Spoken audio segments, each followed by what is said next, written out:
ساری وہ باتیں اس میں لکھی گئی ہیں جو آلریڈی پبلک ڈومین میں آ چکی ہیں. دیکھیں اس میں دو چیزیں ہیں. ایک چیز ہے ارشد ملک صاحب کی ویڈیوز, وہ آلریڈی موجود ہیں, ان کا ذکر ہے, کوئی نئی ویڈیو نہیں ہے. دوسرا ذکر ہے شوکت عزیز صدیقی صاحب کی تقریر کا. دیکھیں ان کی جو تقریر ہے, اس تقریر پہ سپریم جوڈیشل کونسل میں معاملہ گیا تھا.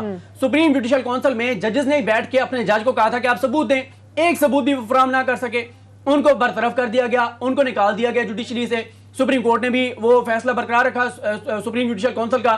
اب ایک ایسی چیز جو ناکافی شواہد کی بنیاد پر, جو کہ غلط بیانی کی بنیاد پر, جو کہ جھوٹ کی بنیاد پر پٹ چکی ہے, مسترد ہو چکی ہے, ایک جج فارغ ہو چکا ہے, اس کو دوبارہ کھیل دیا گیا. پھر بات یہ ہے کہ مریم صاحبہ تو ظاہر ہے اس فیملی کے بارے میں سپریم کورٹ نے 17 بار لکھا ہوا ہے کہ جھوٹے ہیں, بددیانت ہیں. سپریم کورٹ نے یہ لکھا ہوا ہے کہ ان کے نزدیک امانت داری, دیانت داری, سچائی کی کوئی وقت نہیں ہے. کلیبری فونٹ والا دیکھ لیں. عظمت سے شیخ صاحب نے کہا تھا جب یہ جعلی ڈاکومنٹ سپریم کورٹ میں پیش کیے گئے تو انہوں نے کہا تھا آج میرا دل ٹوٹ گیا کہ آپ نے پاکستان کی سب سے بڑی عدالت کے ساتھ یہ کھیل کھیلا ہے. تو ان کی بات پہ کیسے یقین کر لیا جائے؟ اور یہ جو ٹویسٹ کیا گیا ہے ایک ایسے موقع پر پاکستان کے اداروں کے حوالے سے, جب پاکستان کا دشمن بھارت, جب امریکہ میں یہ ڈسکشن ہو رہی ہے, افغانستان میں شکست کی وجہ سے بھارت اور امریکہ اور سارے ملک جو ہیں وہ اس وقت پاکستان پر ملبہ ڈالنے کی کوشش کر رہے ہیں. ایک ایسے ماحول میں پرانی چیزیں اٹھا کے اس طرح سے پلے کی گئی ہیں اور سوشل میڈیا پہ فوج کے خلاف کمپین چلا دی گئی ہے تاکہ جو ہے وہ اس کا انٹرنیشنلی بھی پاکستان کے اوپر دباؤ آئے. یہ بڑا ہی گھناؤنا کھیل کھیلا گیا ہے. تیسرا جو ماریا, میں آپ کو امپورٹنٹ بات بتاؤں وہ یہ ہے کہ اس میں عرفان قادر صاحب جن کو ابھی وکیل کیا گیا ہے, کل وہ پہلی مرتبہ پیش ہوں گے عدالت کے سامنے. عرفان قادر صاحب وہ ہیں کہ وہ اٹارنی جنرل پاکستان تھے جب 2013 میں نون لیگ کی حکومت آئی تھی. انہوں نے استعفیٰ نہیں دیا تھا, ان کو زبردستی نکالا گیا تھا. اور بہت انٹرسٹنگ بات, یہ اعظم خان صاحب ایک صحافی ہیں جنہوں نے بک لکھی تھی پاناما کے حوالے سے, اس میں بڑے معروف رپورٹر ہیں سپریم کورٹ کے زبردست, حسنات ملک صاحب. انہوں نے ایک چیپٹر لکھا تھا پورا یہ سپریم کورٹ میں جب کیس کیسے چلا, یہ ساری چیزوں پہ. حسنات ملک صاحب نے انکشاف کیا تھا کہ سب سے پہلے جو پاناما کی پیٹیشن کا ڈرافٹ تیار ہوا وہ جہانگیر ترین صاحب اور اسحاق حاکمانی صاحب کیونکہ اس کے اوپر کام کر رہے تھے, تو اسحاق حاکمانی صاحب نعیم بخاری صاحب کو لے کر گئے تھے یہ عرفان قادر صاحب کے چیمبر میں, ان کے آفس میں.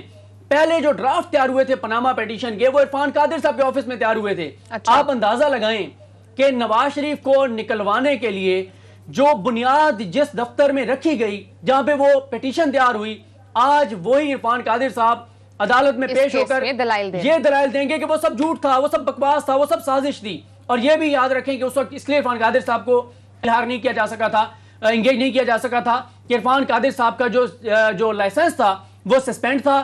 جواد خواجہ صاحب جو چیف جسٹس پاکستان تھے انہوں نے سسپینڈ کیا تھا, وہ لڑ نہیں سکتے تھے کیس, تو وہ مشاورت میں شامل تھے. تو اندازہ لگائیں شریف خاندان نے ان عرفان قادر صاحب کو اپنا وکیل کیا ہے جو پاناما کی عمران خان کی پیٹیشن کی تیاری میں سب سے پہلے وہاں سے مشاورت شروع ہوئی تھی. تو یہ کچھ چیزیں تھیں جو میں نے آپ کے سامنے رکھی ہیں. ٹھیک ہے عدیل, مجھے یہ بتائے گا کہ آفیشیل اور ان آفیشیل گراؤنڈز پر اکثر یہ بات کی جاتی ہے کہ ویٹ کیا جا رہا ہے, ڈیلیڈ ٹیکٹس اس لیے استعمال کی جا رہی ہے کہ جسٹس قاضی فائز عیسیٰ اگر 2023 میں چیف جسٹس تعینات ہوتے ہیں تو شاید ان کو ریلیف مل سکے. تو کیا آپ کو لگتا ہے ایسے کوئی گراؤنڈز ہیں مریم نواز کے پاس ایون فیلڈ ریفرنس کیس کے اندر کہ وہ ریلیف لے سکیں؟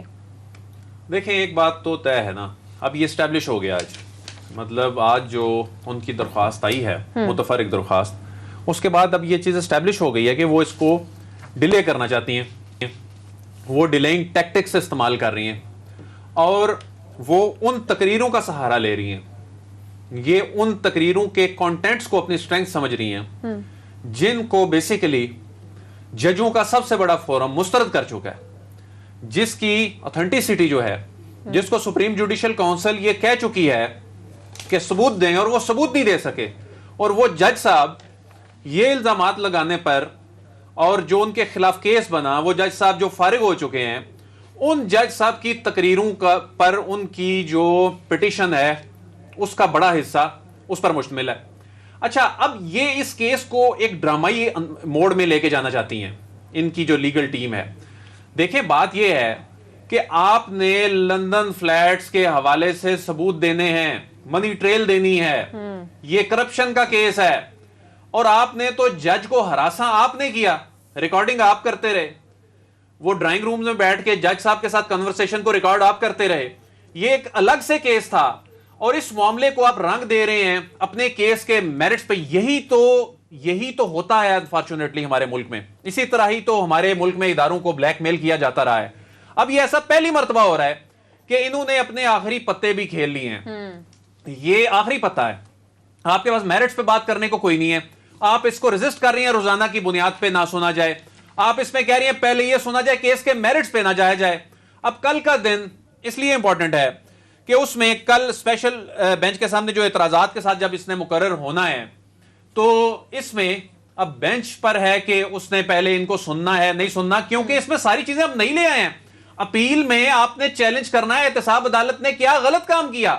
آپ یہ بتا رہے ہیں کہ آپ کا پورا سسٹم غلط ہے, آپ یہ بتا رہے ہیں جی الزامات آپ کو نئی چیز نہیں ہے. اور اچھا جو پرانی چیز ہے یہ وہ پرانی چیز ہے جو سب سے بڑے فورم پر جا کے مسترد ہو چکی ہے. تو اس میں نیب کی جو روزانہ سے کی بنیاد پر جو سماعت کا معاملہ ہے یہ بڑا اہم ہے. اگر یہ نیب اس میں کامیاب ہو جاتی ہے تو یہ کیس تو چند ہفتوں کا کیس ہے, اور اس میں یعنی بیسیکلی آج ایسے لگتا ہے کہ مریم نواز کی لیگل ٹیم نے سرنڈر کر دیا ہے کہ ہمارے پاس اپنے اوپر کرپشن کے لگے ہوئے الزامات کو دھونے کے لیے منی ٹریل دینے کے لیے نہیں ہے, جو شاید احتساب عدالت میں وہ نہیں دے سکے تھے, یا احتساب عدالت کے جج صاحب کی نظر نہیں ان پہ پڑ سکی تھی. آپ یہاں پر چیزیں آ کر ایویڈنس پیش کرتے, یہ ایک فورم ہے, اور آپ کہہ رہے ہیں کہ اس پر فیصلہ ابھی نہ کیا جائے. پہلے عادل وڑائے صاحب سوری میں سوال آپ سے یہ کرنا چاہوں گا کہ ہم نے کیونکہ ماریہ نے کہا تھا 72 گھنٹے 8 اکتوبر کو بھی ایک بہت امپورٹنٹ سماعت ہونے جا رہی ہے شہباز شریف صاحب کے حوالے سے, مختصر آپ بتا دیں کیونکہ ٹائم بھی ہمارے پاس ظاہر ہے. اچھا آپ دیکھیں کہ پچھلے 1-1.5 ہفتے سے جو نیشنل کرائم ایجنسی کی جو رپورٹ ہے, نیشنل کرائم ایجنسی کا جو یعنی ان سے متعلق جو آرڈر ہے یعنی میجسٹریٹ کا, اس کو آپ نے بنیاد بنا کے ایک ماحول بنایا کہ ہم تو ہو گئے بری. اب وہ کیس آ رہا ہے وہ فیک اکاؤنٹس کا, وہ کیس آ رہا ہے منی لانڈرنگ کے الزامات کا. اس میں اب دیکھنا یہ ہے کہ 8 کو ایک تو ایک کمر کی جو تکلیف ہے اللہ انہیں سے تندرستی دے شفا دے, وہ پیش ہوتے ہیں یا نہیں ہوتے ہیں. تو وہ سوالات جو ایف آئی اے نے اٹھا رکھے ہیں عدالت میں بھی, وہ سوالات جو ایف آئی اے نے سوال ناموں میں ان کو بارہا بھجوائے ہیں, وہ سوالات جن کو یہ ایوائڈ کرتے آ رہے ہیں. تو اب دیکھنا یہ ہے کہ جس نیشنل کرائم ایجنسی والے معاملے پر اور اکاؤنٹ ڈی فریز ہونے والے معاملے پر یہ فاتحانہ انداز میں کلیم کر رہے تھے کہ ہم تو جو ہیں وہ کلیئر ہو گئے, تو اب یہ واقعی عوام کو صرف یہ بتا رہے ہیں کہ خود بھی یہ سمجھتے ہیں کہ اتنا بڑا لیگل ڈاکومنٹ اور اس کو عدالت میں پیش کرتے ہیں یا نہیں. تو یہ 8 اکتوبر کا دن جو شہباز شریف صاحب پر جو سب سے جو اصل میں کڑے کیسز ہیں, سخت کیسز ہیں, وہ دو ہیں. ایک نیب کا کیس ہے آمدن سزائے تساسو کا کیس, اور دوسرا یہ ایف آئی اے والا کیس ہے 25 ارب روپے کی منی لانڈرنگ ہے.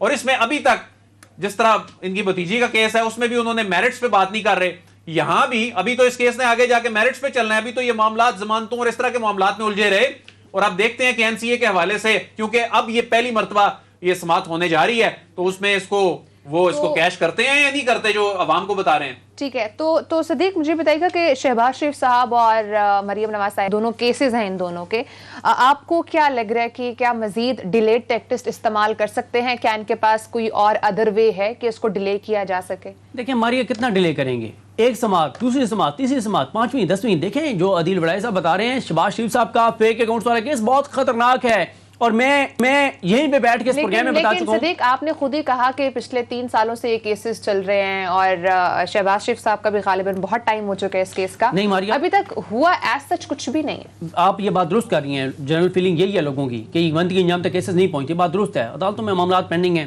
یہ سب سے بڑا مسئلہ ہے. لیکن ماریہ یہ جو کیس ہے یہ زیادہ لمبا عرصہ نہیں ہوا ہے اس کو فیک اکاؤنٹس والے کو, کیونکہ اس میں ایف آئی اے اب ان کو بلا رہے ہیں, ان کو پتہ ہے کہ انہوں نے گرفتار ہونے شہباز شریف صاحب نے, ان کو پتہ ہے کہ ان کے پاس کوئی جواب نہیں ہے. ہم اس پروگرام میں بیٹھ کے بتا چکے ہیں کون کون سے سوال پوچھے گئے ہیں, اب 20 سوال اور پوچھے گئے ہیں, کوئی جواب نہیں ہے. اگر جو مریم نواز والے کیس میں بھی نہیں, بالکل جیسے عادل وڑائے صاحب نے کہا کہ بھئی اگر آپ کو این سی اے کے بعد اور آپ کو یو کے کی عدالتوں نے جو آپ کلیم کرتے ہیں بری کر دیا ہے, اور ایک انٹرنیشنل ڈاکومنٹ آپ کے پاس آ گیا, وہ ڈاکومنٹ دیکھتے ہیں کہ آپ ریکارڈ پہ لاتے ہیں یا نہیں لاتے. ان کے پاس ہمارے کوئی جواب نہیں ہے آج تک. جو ایف آئی اے کی ٹیم کے اسپیسیفک ان کے اوپر الزامات ہیں, جو سوالات ہیں, ایک بھی سوال کا جواب نہیں دیا. آئیں بائیں شائیں, موٹر وے بنا دی, میٹرو بنا دی, لوڈ شیڈنگ ختم کر دی, فلانا کر دیا, ڈھنگنا کر دیا, یہ دعوے ہیں. سوال ان سے پوچھا جاتا ہے کہ بھائی آپ کے اکاؤنٹ میں اتنے پیسے آئے, آپ نے نکلوائے, کوئی جواب نہیں ہے. فلانے چیک کے ذریعے پیسے آئے, کوئی جواب نہیں ہے. آپ کے فلاں ملازم کے اکاؤنٹ میں اتنے پیسے آئے, بٹ کوئی وہ جواب نہیں ہے. کامیاب ہو رہے ہیں اپنے کیسز کو ڈیلے کرنے میں. ماریا کب تک کامیاب ہوں گے؟ دیکھیں یہی تو بات ہے, لوگوں کی مایوسی اس لیے بڑھتی ہے کہ عدالتوں میں تاریخ پہ تاریخ ہوتی ہے, تاریخ پہ تاریخ, تاریخ پہ تاریخ, تاریخ پہ تاریخ. مسئلہ یہ ہے کہ یہ ایف آئی اے جو ان کو سوال پوچھ رہی ہے, اگر عدالت مسرت کر دیتی ہے, ان کو بیل نہیں دیتی جو یہ ضمانت چاہتے ہیں قبل از گرفتاری, تو اگر وہ نہیں ملتی تو ایف آئی اے کے پاس جواز ہوگا, ایف آئی اے گرفتار کر سکتے ہیں.